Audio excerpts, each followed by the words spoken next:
बिस्तर पर बैठकर भोजन करने से आखिर क्या होता है? एक बार यमलोक में चित्रगुप्त ने यमराज से भोजन के नियमों और सही आदतों के बारे में कई प्रश्न पूछे। यमराज ने मुस्कुराते हुए जवाब दिया कि ये बातें मनुष्य के आचार विचार और कर्मों पर निर्भर करती हैं। उन्होंने बताया कि सही आदतें दीर्घायु और सुख देती हैं, जबकि गलत आदतें दुख और अकाल मृत्यु लाती हैं।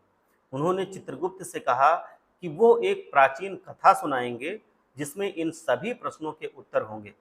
ये कथा सुनने से 32 प्रकार के पाप माफ हो जाते हैं। प्राचीन मगध राज्य में राजा चंद्रकेतु और रानी शौलवती बहुत ही धर्मात्मा और प्रजावत्सल थे। उन्हें सिर्फ एक दुख था, संतानहीनता। राजा बहुत दुखी थे और उन्हें अपने पूर्व जन्म के पापों का फल लगने लगा था। उन्होंने ऋषि वशिष्ठ से मार्गदर्शन मांगा। वशिष्ठ ने अपनी दिव्य दृष्टि से बताया कि पूर्व जन्म में चंद्रकेतु एक शिकारी थे और अनजाने में एक तीर गायों पर चला दिया था, जिससे वो गाय मर गई थी। इसी गौ हत्या के पाप के कारण उन्हें इस जन्म में संतानहीनता का दुख भोगना पड़ रहा है। ऋषि वशिष्ठ ने राजा को गौ सेवा का प्रायश्चित करने की सलाह दी। राजा ने पूरी निष्ठा से गौशालाएं बनवाईं और गायों की सेवा की।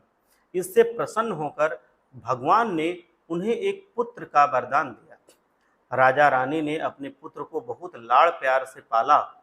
वो हर इच्छा पूरी करते थे, जिससे राजकुमार अनुशासनहीन हो गया।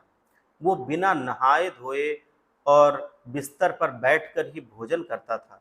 राजा रानी ने उसे कभी नहीं टोका। 16 वर्ष की उम्र में राजकुमार का एक गंभीर बीमारी से पीड़ित होकर अचानक स्वर्गवास हो गया। राजा रानी बहुत दुखी होकर फिर से ऋषि वशिष्ठ के पास गए। ऋषि ने बताया कि राजकुमार की अकाल मृत्यु का कारण उसकी गलत आदतें थीं। बिना स्नान किए भोजन करने से आयु कम होती है और बिस्तर पर बैठकर भोजन करने से शरीर रोगों का घर बन जाता है। इन दो गलतियों के कारण राजकुमार की मृत्यु हुई है। ये कथा सुनाकर यमराज ने चित्रगुप्त को महत्वपूर्ण बातें बताई। मनुष्य को भोजन से पहले अच्छी तरह से हाथ पैर और मुंह धोना चाहिए। हो सके तो स्नान करके भोजन करना चाहिए। बिस्तर पर बैठकर भोजन करना वर्जित है। ये स्वास्थ्य के लिए बहुत ही हानिकारक है। इससे दरिद्रता आती है, अकाल मृत्यु का भय होता है। भोजन साफ और उचित जगह पर जमीन पर पालथी मारकर बैठकर करना चाहिए। 3 तरह का भोजन कभी नहीं करना चाहिए: जिस पर कोई पैर रखकर गया हो, जिसमें कोई बाल या कोई अशुद्ध वस्तु गिर गई हो, जो किसी और के लिए परोसा गया हो या दूसरों का हिस्सा हो।